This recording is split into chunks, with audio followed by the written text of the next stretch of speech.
Hello, everyone, and welcome to ThinkYoung's first YC4PV webinar of the year. So today we're doing Let's Talk HPV, eliminating the virus for future generations. So HPV is one of the most common viruses, and at one point in their lives, men and women will be affected by this. But the lack of education and the vaccine coverage rate means that we are hindering our chances of preventing HPV from being eliminated for future generations. So with the European Union's ambitious Beating Cancer Plan, which aims to eliminate cancers caused by HPV through vaccinating at least 90% of the EU's target population, how are we going to meet these targets if there are huge disparities amongst EU countries? So with the ongoing COVID-19 vaccination campaign, what can we learn from this, and how can we continue to accelerate the campaign for HPV amongst young girls and boys in Europe? So last week was European Immunization Week, and we want to continue the conversation around vaccination and prevention. So my name is Ulfet Enver, and I'll be moderating the conversation today. And I have with me three amazing speakers that will talk to us today. So please do share on social media with us any of your questions or your comments. And I'd love to introduce our three speakers. So today we have with us Carlota Montes, who is our YC4PV member. And then we have with us Juwon Lee, who is Project Assistant at ThinkYoung. And last but definitely not least, Andreas, Rauscher, who is Regional Director of Medical Affairs Vaccinations at MSD. So thank you very much for joining us. And please do send in your questions and your answers for our speakers. So I want to start with you, Carlota. So I became aware of HPV a few years ago. In my adolescence, I had absolutely no idea what HPV was. So many adolescents and many adults like myself have no idea what HPV is, and despite that, nearly all men and women will actually catch this virus at some point in their lives. We must accelerate the awareness around the vaccination. Hello, Tomislav. I want to pose this question to you, Carlota. As a young healthcare professional, why do you think so many people are unaware of HPV? Sure. Thank you, Ulfet, and thank you, the team, for giving me the opportunity to be here today. As you have just mentioned, Ulfet, there is still, unfortunately, a significant HPV knowledge deficit worldwide, despite the fact that safe and efficacious vaccines are available. And I would say that there are disparities on the level of knowledge with people that are completely unaware of HPV, and people that, although they are aware of HPV, they miss this kind of more detailed, deeper understanding of the virus itself and all the health-related conditions, let's say. So, for instance, they might be unaware that beyond the cervical cancer, HPV causes oral or anal cancer, or unaware that condoms do not fully protect against HPV, or even unaware of the prevalence and therefore the need for vaccination.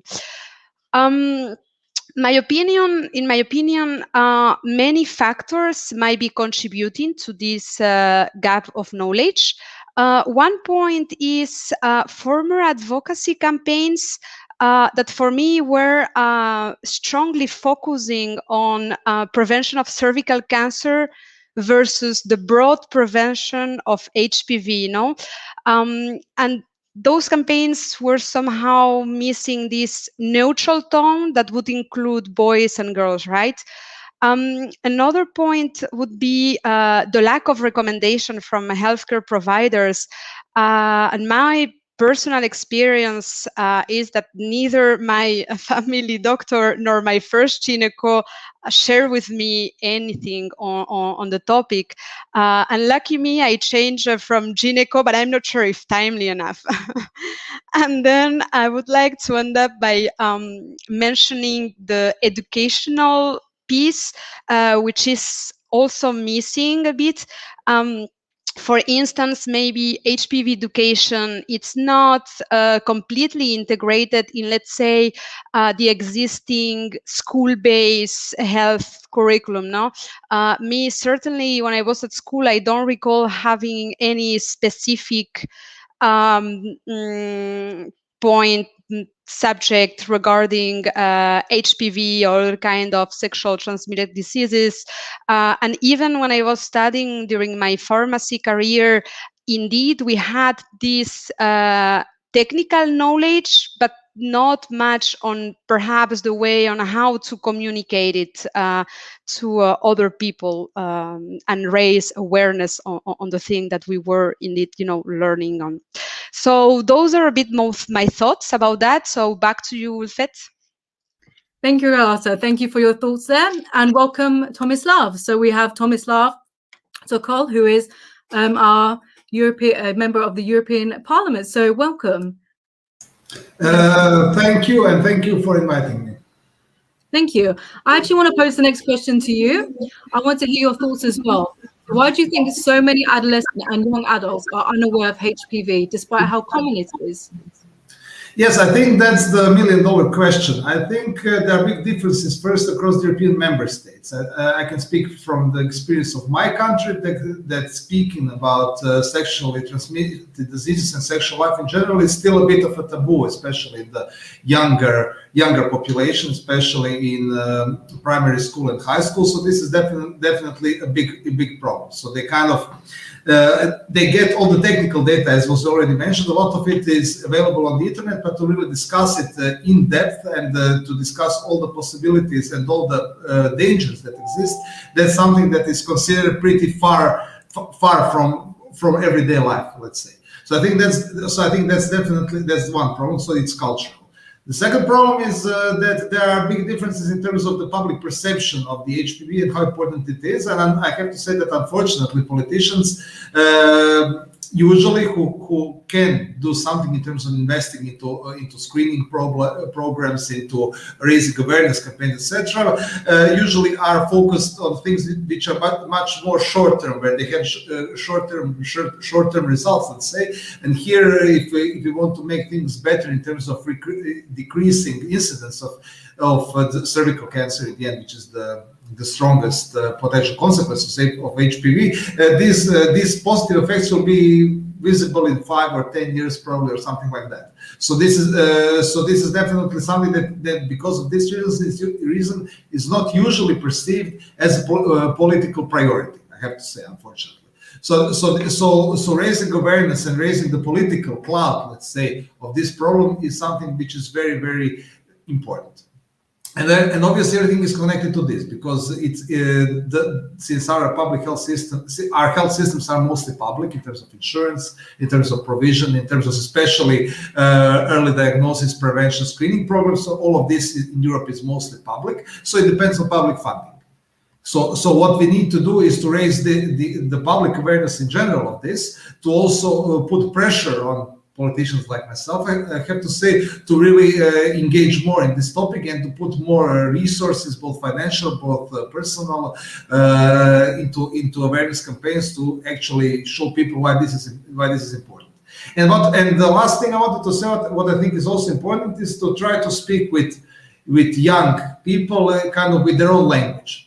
Because when somebody comes to speak ex cathedra, some elderly person about public health hazards, risks, etc., this is also something which does not correspond to their way of thinking, their everyday life. So I think it's one good tactic, can be also to try to find young ambassadors, maybe people who are popular with younger generation, for them to speak to them in their own language, so that they can understand what potential dangers there are. So I think definitely there is a lot of room for improvement. I think that we on the political level have to do our part, and I think these kinds of campaigns where we raise overall awareness of this and put pressure on the policymakers are very important. Thank you so much for sharing your view. And I want to pass over the next question to Juan.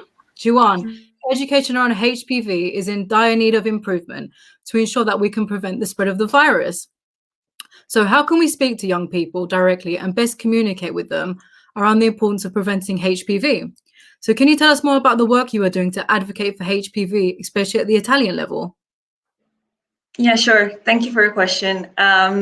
So as probably all of us know, both the WHO Global Strategy and the European Beating Cancer Plan call for an increase in awareness on this important topic that, as we have been mentioned already, it's there's need to increase knowledge and health literacy in this. And looking closely at the Italian context, especially the lack of information is still one of the main obstacles for not allowing to reaching the national vaccination target of having 95% of teenagers vaccinated by 2020, and also cause a low number of screenings. For example, only 50% of women who were invited to get their screening actually did so. And this problem is even made more complex and hard to solve by regional differences that are very much present in Italy. And this difference is in systems, in data, and also information. And that is why, together with other organizations in Italy, we launched this manifesto called Manifesto for the Elimination of HPV-related cancers a couple of months ago. And here we stressed the importance of activating an awareness campaign. And this can be, we suggested four ways to do so. First of all, dissemination of accurate information, consistent accurate information, especially with a strong scientific base, especially on social media. And many researchers found that especially young people and young parents go on social media to seek for information on vaccination, and their choices, it's more predicted by their network than their own characteristic. So these results strongly suggest that social networks, and particularly the network of the parents, are important factors for them when it comes to their decision-making process for their children. And thus we need a reliable information on social medias, first of all. And second, we advocated for more action into schools, especially in primary and secondary education as well, because also students spend the majority of their time in school, and there are currently now foundations and NGOs doing lessons and advocating and spreading information on this, but maybe a regional level program or a national program might be beneficial for more children and more students that are actually in the age of getting the vaccination. And then also including GPs and healthcare professionals in this campaign, awareness campaign, is also very important, especially in Italy. As I said, there are many differences between regions. So there are different ages that you can get the vaccination, and also in 6 regions, for example, the vaccinations for HPV vaccination for boys is free, but in others is not. And also this is these differences cannot be easy to grasp for the majority of the people. And also lastly, creating a network of ambassadors of young people sharing their experiences might be also, as Mr. Sokol just said, a way to engage people with their own words, and having a peer-to-peer information might lead to a naturally to sharing best practices also in this way. No, thank you. I think young people are definitely the key in vaccination prevention as well.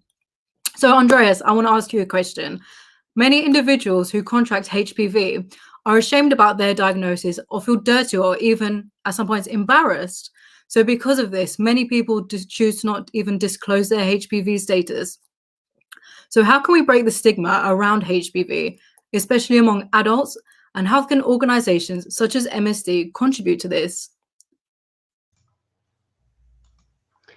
Yeah, thank you so much, Ulfet, for the interesting question, and also for inviting me to this interesting and important discussion about HPV and eliminating HPV-related cancers. Regarding your question, yes, HPV-related diagnosis is often associated with a feeling of shame and embarrassment, and mainly since HPV is a sexually transmitted disease, and is frequently associated with negative stereotypes like promiscuity, for example. And for that reason, HPV is usually not part of casual conversations, and that leads to a very low level of awareness and knowledge around HPV, specifically in the general population. And many people no matter if they're young or older, don't know how common HPV actually is. And as you mentioned before, most people will come in contact with the virus at some point in their lives.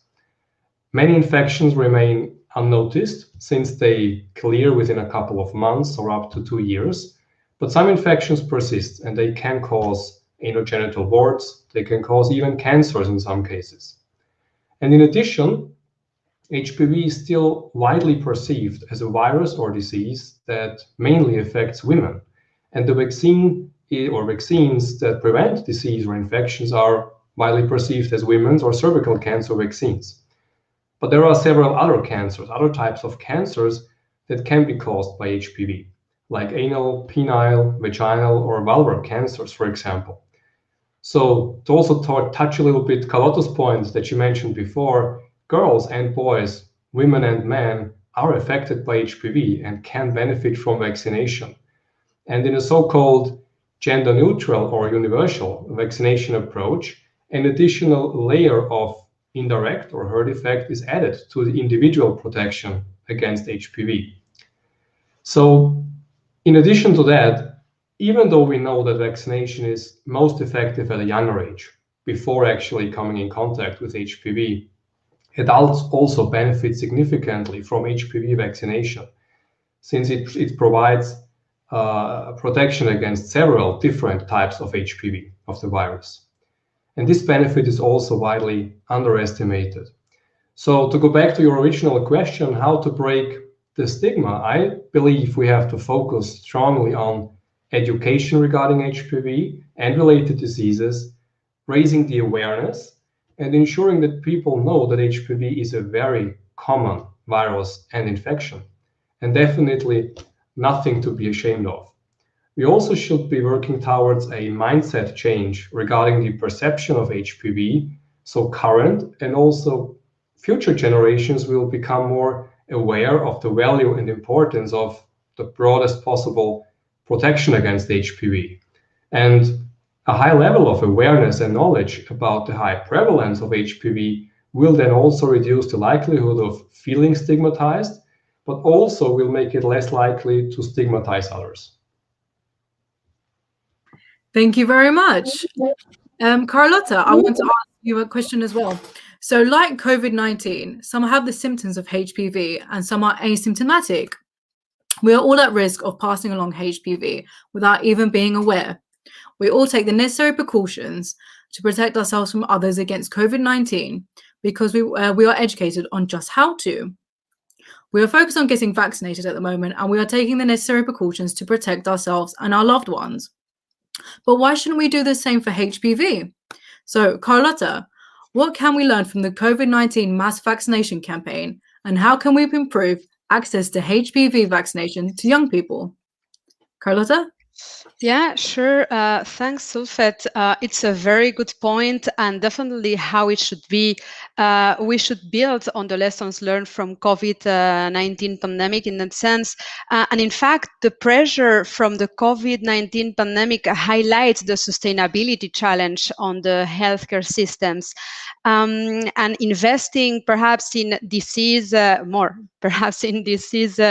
surveillance and prevention offers this path for sustainability.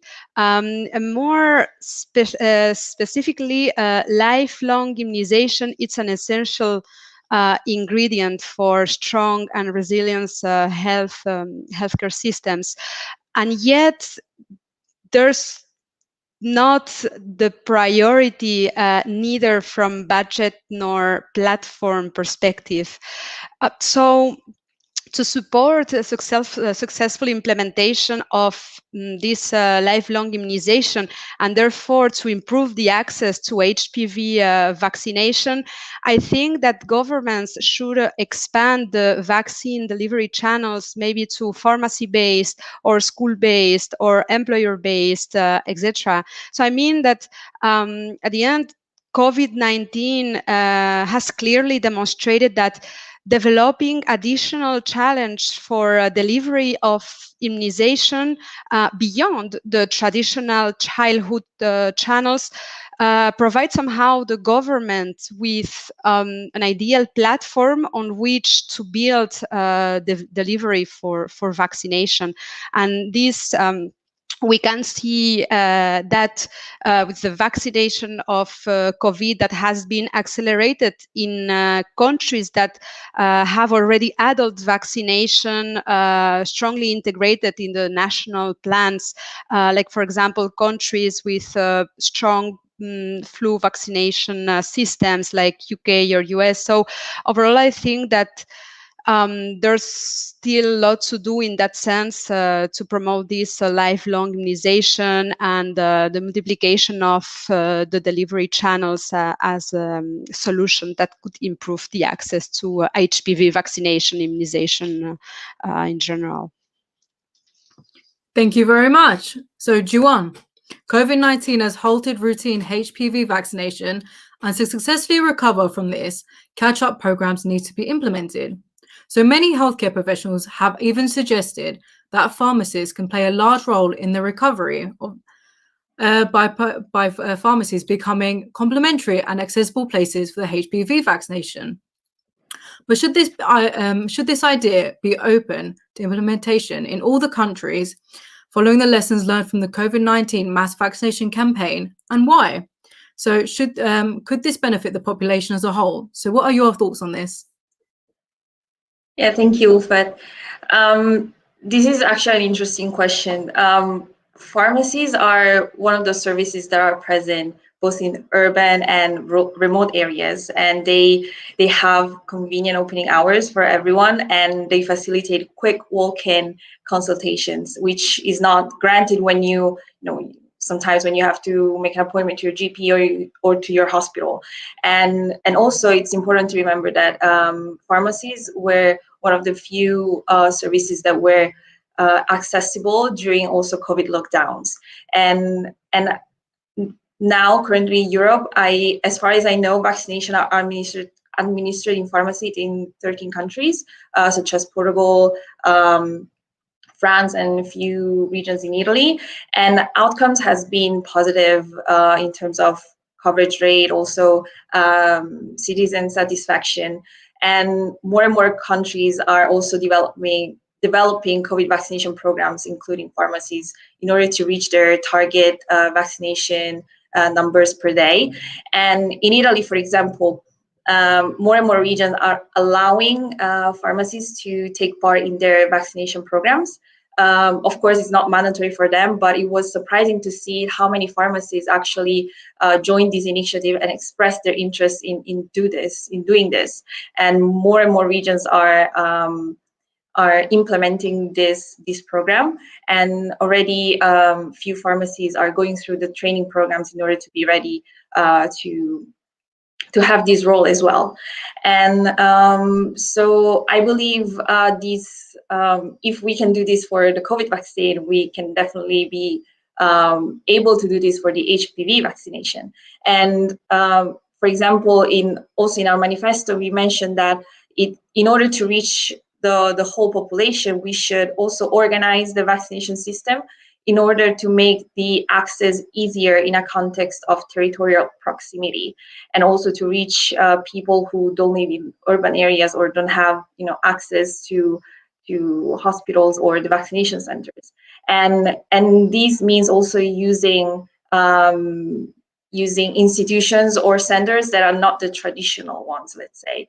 And also an active vaccination campaign should be put in place, also with the use of digital tools, in order to also be able to track all these vaccinations and monitoring, which is also one of the struggles that we have in Italy, again with the regional disparities and the regional a difficult regional coordination in this case. Wonderful to hear your ideas. Thank you, Juan. So, Tomislav, I actually want to ask you two different questions. But first, I want to ask, so similarly to opening up pharmacies to increase the access to the HPV vaccination, what kind of other centres or places could be open for this purpose instead? Yes, this is a very interesting question, and I heard interesting arguments about this, and I agree that pharmacies are one very good possibility because they are so widespread. So in all, I think all countries in the European Union, there are rules how far pharmacies have to be from within a certain geographic area, etc. So I think this is one possibility. Also, in some countries, there is also a network of primary healthcare centers. So not just private GPs who are contracted, but real primary healthcare centers with all the infrastructure, which I think can also be one possibility because it's much easier to anonymize those who get the vaccine. Because I think also schools are one of the possibility, but I think that one thing that is important if you want to raise the numbers of young people who are vaccinated is that this can be as anonymized as possible, so that their personal data is only available to a handful of people within the system, but that it is not a wide known fact also in school with their friends, etc., etc. So I think this is very important. So to devise a system which is not bureaucratic, which contains as few requirements and documents that you have to fill in as possible, and then to have it as widespread as possible. So primary healthcare centers, pharmacies, within the local communities, especially rural communities, that is a problem. So that is much more complicated, and I think also taboo in these areas is much stronger than in big cities. So I think that some ingenuity is necessary to do it there, but maybe it's important then to talk with most important people in these local communities and see how they can organize this in a way that people do not feel stigmatized. But I think what is also important, apart from reducing the bureaucracy, making it geographically easy to access and also to be as anonymous as possible, is also to provide social security coverage, health insurance coverage, so that it is also free of charge. Because if you have to pay, then obviously for young people who are in school, that's a big problem. Then they will have to talk to their parents, which maybe they are uncomfortable of doing, to pay for them. So I think to have this kind of a framework of coverage, of reimbursement, of providing it actually free of charge to the population is very important. And of course, in that case, there can be a problem in federal countries where different regions have different rules on what is covered by health insurance and what is not covered. But this is unfortunately something which is also dependent on the national context. So European Union cannot do much because health insurance coverage and reimbursement is part of the national prerogative, of the national competence. But I think what we can do on the European level is also to produce some kind of guidelines and recommendations and try to engage local institutions for them to really see this as a priority. But of course, obviously, if we want this to be free of charge, then also we have to put this much higher on the political agenda as well. Thank you. Second of all, I want to ask you, so you've worked in the special committee for the European Union's Beating Cancer Plan, and the plan's objective is to vaccinate at least 90% of the EU target population of girls and significantly increase the vaccinations of boys by 2030. So it's a very ambitious plan, to say the least.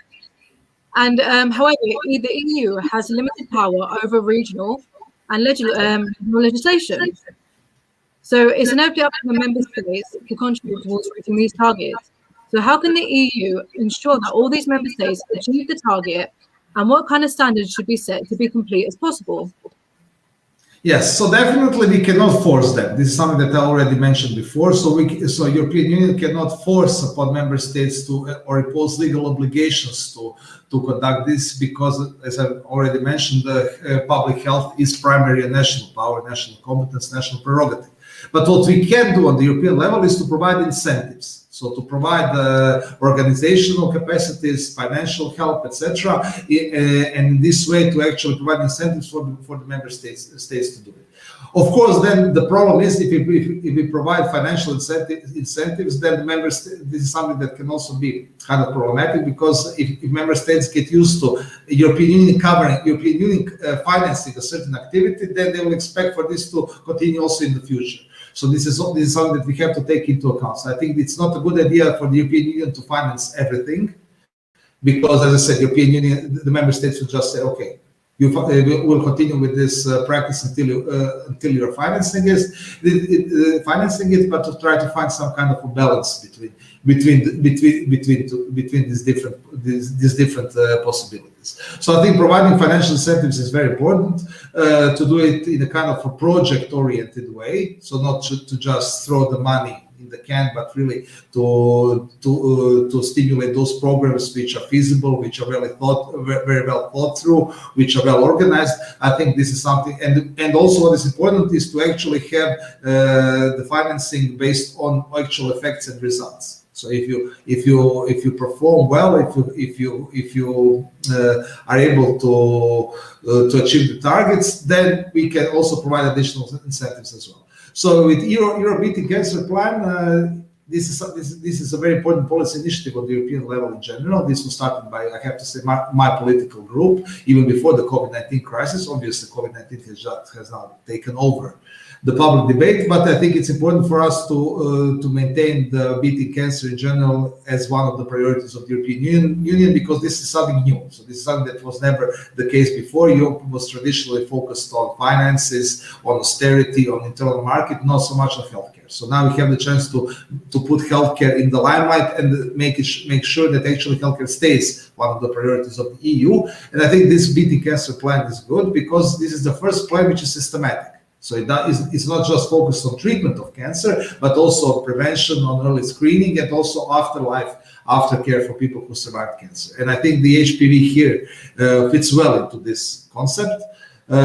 We have a very concrete target, which is very important. We were able to get the funding for it. So the funding for this program is 4 billion euros. So this is the basic funding for the entire plan. And this will be financed partly from the EU for Health program and partly from the cohesion policy and other sources of financing as well. So I just want to say that it is very important that we have this EU for Health program now, because we had it before, but this was much smaller, and this is part of the European Social Fund. So this is the first time that we have a self-standing EU for Health program, which is 12 times bigger than it was in the previous 7-year budgetary period. So instead of 450 million euros, now we have 5.1 billion euros allocated for this, and a lot of this will go into prevention. And I think in this will be one of the primary sources of funding also for these HPV vaccination campaigns. But cohesion policy is also important, especially in those countries where this public healthcare infrastructure, especially on primary level, is not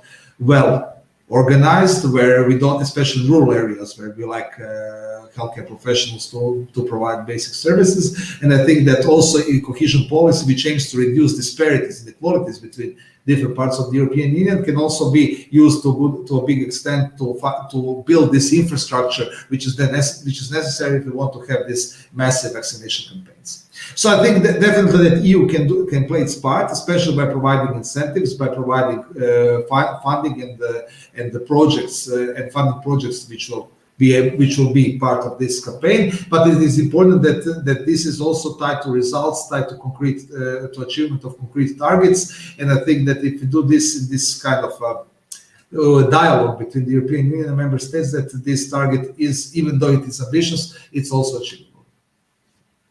That's really wonderful to hear. Thank you very much. Andreas, so the vaccination schedule and strategies vary from country to country.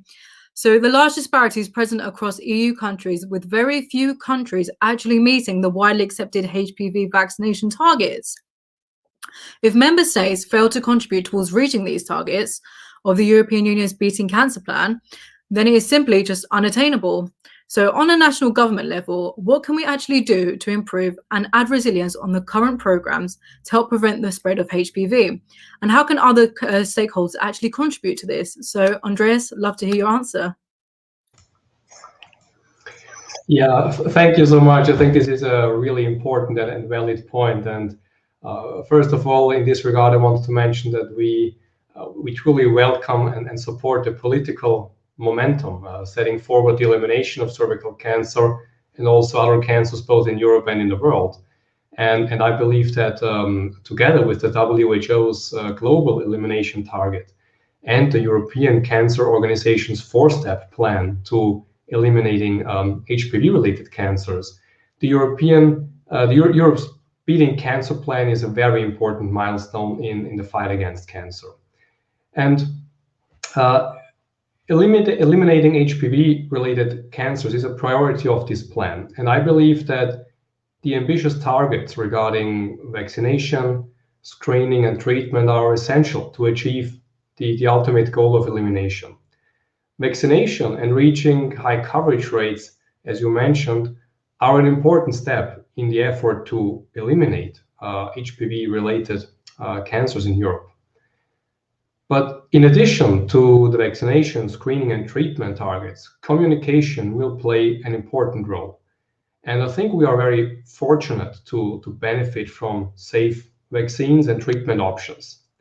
And as a partner in public health, we want to ensure broad access to HPV vaccines, obviously.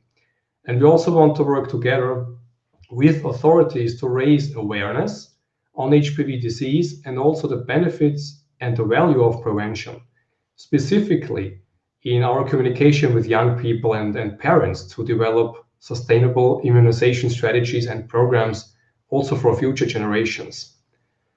And to increase and maintain VCRs, it is important, as mentioned by other speakers before, that the infrastructure supports the effort. This also includes new delivery systems like vaccination at home, walk or drive-in vaccination, and vaccination at pharmacies, as the other speakers also mentioned before. But it also includes extending the vaccination cohorts. This will also play a very vital role. So for example, as mentioned before, adding gender-neutral vaccination further increases the resilience of an immunization program, which means that the effectiveness can be maintained despite a temporary drop of the VCRs. And we are also very passionate about continuing our research and have more and more real-world data available that we can also communicate. So to give an example, a recent publication in the New England Journal of Medicine showed that in Sweden, cases of cervical cancer decreased by 88% in women or girls who were vaccinated before the age of 17. And as a father, the health of my children is a top priority for me. And these results underline the importance of vaccinating and protecting our children as early as possible before they even come in contact with HPV. Oh, thank you very much, Andreas. So, Juan, in Europe, HPV vaccination data is not fully available and is undoubtedly is causing issues in holding EU countries actually accountable for reaching their targets. So, Juan, what hindrances it causing to the HPV campaign as a whole? Yes, thank you. But I believe data is key in order to create and implement the right strategy, both at national and ultimately also at European level. And not having enough data is definitely a concern. And looking at Italy, because each region has its own little health system, let's say, it's very difficult to have a collective data at a national level. And an example of this, it's the fact that a few years ago, the in English would be the electronic health record was introduced, but when it comes to implementations, the usage rate is still really low. But this is not only among citizens; it's also among doctors and healthcare professionals, and so the rate of usage of this instrument, it's hindered by the regional barrier when it comes to exchanging the data. First of all, I know the Italian government is working in order to create the right infrastructure in order to make this possible, but I believe we need to also act fast, also to be able to share all this information also at European level and create the so-called EU Health Union as well. And also, there is a lack of information about these instruments, for example, but also misinformation when it comes to safety concern, when it comes to privacy and data. And this is something that citizens need to be assured about. And also another issue, it's the, let's say, the lack of digital competencies in a high share of doctors and healthcare professionals that hinders the users of this instrument, for example. And I think all these issues needs to be addressed in order to enable the sharing of information, patients' health information,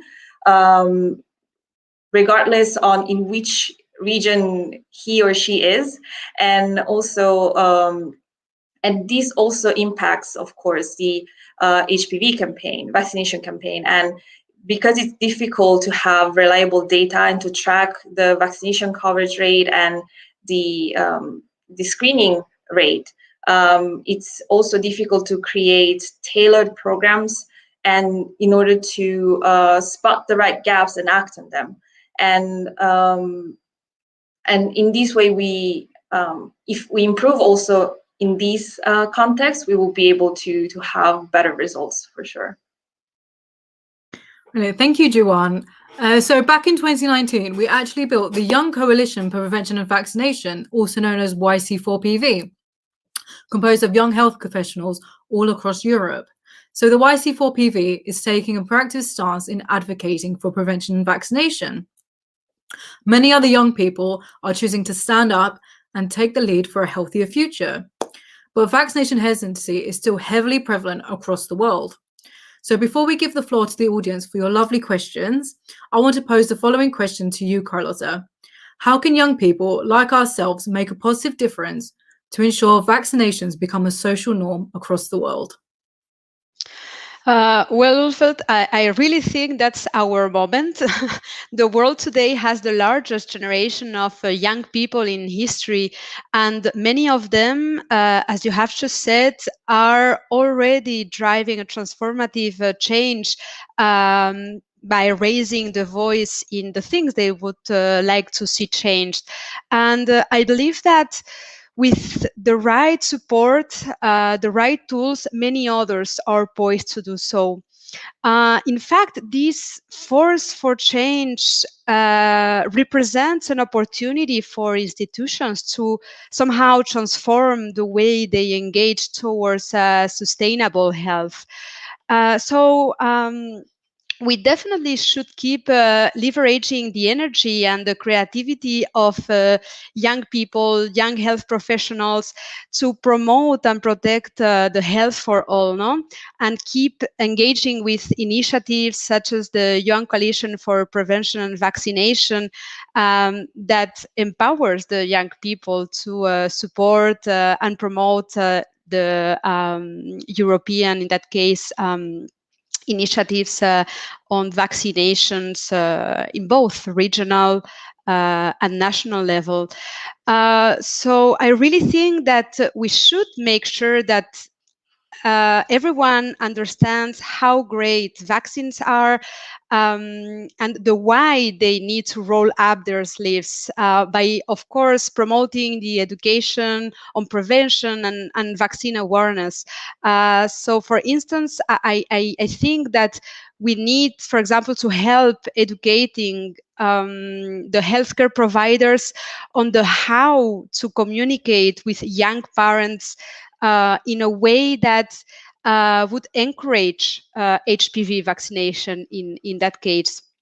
But also to support the promotion to accessible educational material on the value of vaccination by stimulating the interprofessional collaboration between the healthcare providers and the scientific community. And I think that to do that, we should leverage on this digital transformation that it's being accelerated by COVID and address the points just mentioned by Jiwon. No, thank you very much. And thank you to our speakers for the answers. So to our audience, please send in your questions and keep on sending them in. So we'll have our first question pop up. Thank you very much. So Shania, thank you, Shania, for your question. So there are campaigns like the European Testing Week, which encourages large institutions and small grassroots organizations to come together for a week to increase HPV HEP testing every year, with access to funding and platforms to amplify the work of the organizations doing this week. So would it be possible for policymakers to support such an initiative for HPV testing and HPV vaccination in Europe worldwide? So Tomislav, I would like to pose this question to you. Yes, sure. Why not? I think these kinds of initiatives are very good. I think it's important that we kind of try to connect, try to connect the policymakers with these kinds of grassroots approach.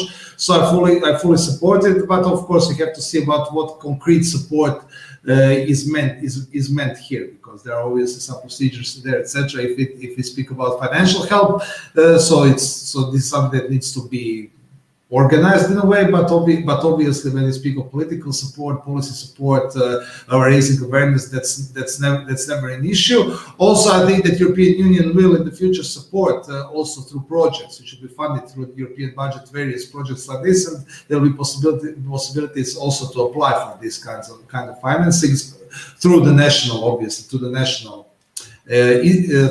procedures. But so definitely, I think that there is a place for support from EU level. There is also place for support on national level. And as I said, I think policymakers should start to think about the long-term consequences, positive long-term consequences of projects like this. And I think that this can be beneficial for all of us. But I think what is also important here is that.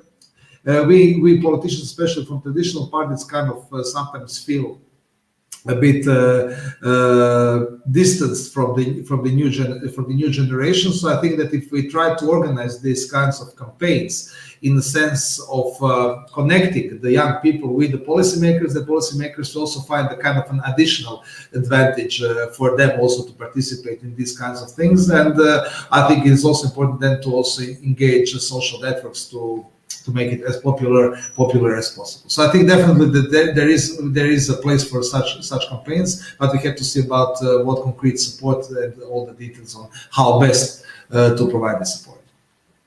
Thank you very much, Tomislav, and thank you, Shanai, for your question. So we'll have the next one up.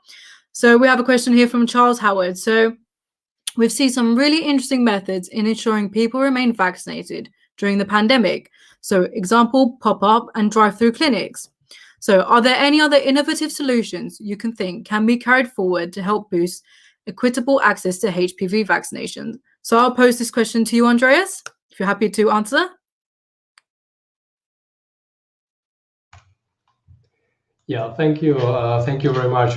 So as mentioned before, I fully agree that keeping vaccination coverage rates high is, of course, very important, and the access to the vaccines, and this also relates to the infrastructure. That's basically the foundation for that is extremely important. And I think as also the other speakers have mentioned before, we need to be looking at solutions where we can get as many people as possible vaccinated in a relatively short period of time. I think these are the things that we also have learned now from the COVID-19 pandemic, and I think we can now also apply these principles and these learnings to other vaccination campaigns like HPV, for example. So as mentioned before, it is theoretically possible to vaccinate at home, to vaccinate at pharmacies, as all of the other speakers have also already pointed out, and drive-through walk-in clinics. There are primary care vaccination centers. And I think probably we can think in the future of even more innovative or additional ways to get people vaccinated and to provide them with access to vaccines. And that's not limited to a specific vaccine, obviously. I think that's a general approach that we should take for vaccination. Thank you very much for your input, and thank you, Charles, for the question. So we have the next one up. So we have a question here from Clementine. Do you have any examples of good practices, such as prevention or information campaigns targeting boys and young men? So how can we encourage them to get vaccinated? So Carlota, I would like to pose this question to you.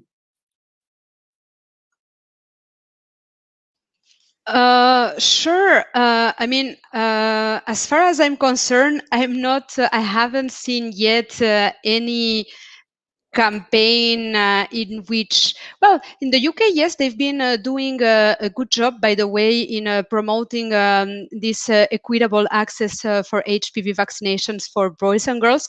So definitely this could be a good example that we can base ourselves. I was at the beginning thinking more in my more Spanish perspective, that I haven't seen really yet something like so targeted to boys and young men. But definitely, I think that one of the key things would be early education point, and engage with them already from school base, because as other speakers have mentioned, the close networks have a lot of impact. So addressing that from the very beginning would be key in that case.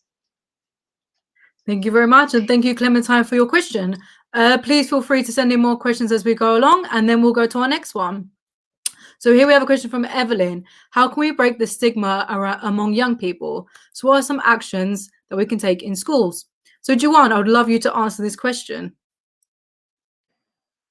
Yeah, sure. I believe Andreas really talked about this very well before, but of course, we need to understand there is a lot of stigma. This is a fact around this topic, and I think, as suggested by Evelyn, taking action in schools, like since primary education, would be key in order to from early age to give the children the right mentality and the right perspective on how to see this virus, and also have the right knowledge on how to prevent it, and give them the adequate information on the vaccination and the screening, and also letting them know that this is a gender-neutral vaccination and that doesn't concern any girls, and this in fact protects boys from the virus and the negative consequences of it, but also it enables us to control the circulation of the virus itself. Thank you very much, Juwan, and thank you, Evelyn, for the question. So I will round up from there, and I would like to say thank you very much to our speakers for joining us. But before we go, I would like to pose a question to you all, and I would like to give you about a minute each to give your answers. So, would you like any key messages you would like to leave with our audience? I will start first with Carlota. Yeah, sure. Well, I would like to end up by stressing the importance of avoiding vaccine-preventable diseases by creating new ways to deliver recommended vaccination and subsequently promoting healthy societies. So I would encourage all young people or young health professionals to become ambassadors for vaccination and awareness, but also influencers in the community to drive the behavior change that is required to increase the vaccination coverage and therefore protect the societies against diseases like the HPV. Thank you very much. Tomislav?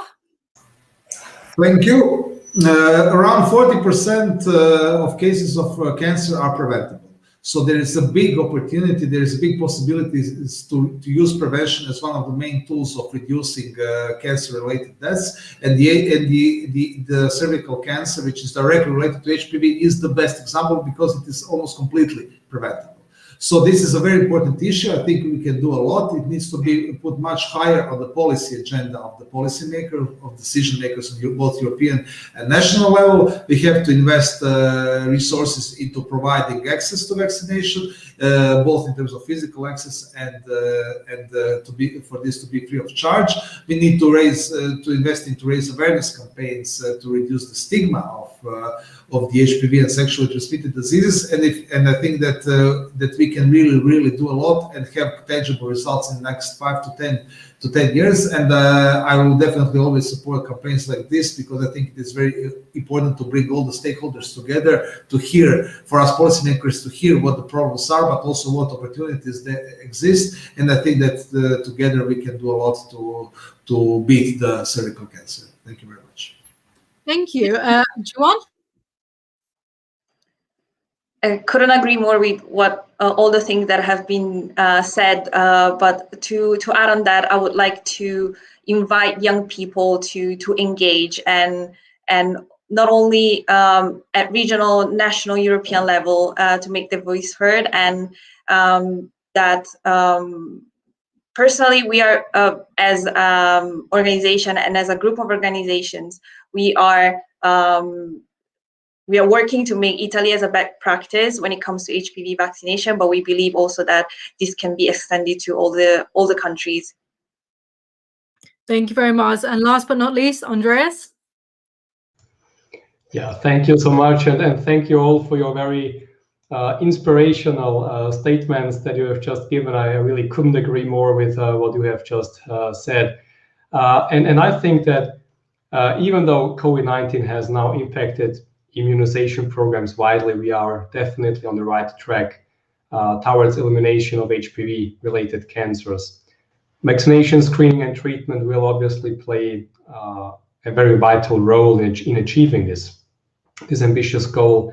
But our combined efforts, a very clear communication strategy, and strong leadership will be equally important for this. And I totally believe in the ability of young people to drive the needed and sustainable changes of behavior and mindset. And I really encourage you to do so and continue to do what you are doing. And I truly believe in a future without HPV-related cancers. Thank you very much. And thank you very much to all of our speakers who joined us today. And thank you very much to our audience and for your questions as well. So a message out there to all young people as well. You have a big input on the future of prevention of vaccinations, as our speakers did say. So please join us over the next few weeks. We have some great upcoming webinars. And we actually have one tomorrow at 11 p.m. CET, which will focus on ethical consumerism. So don't forget to check that out as well. So thank you very much to our speakers. Absolutely lovely to have you on board.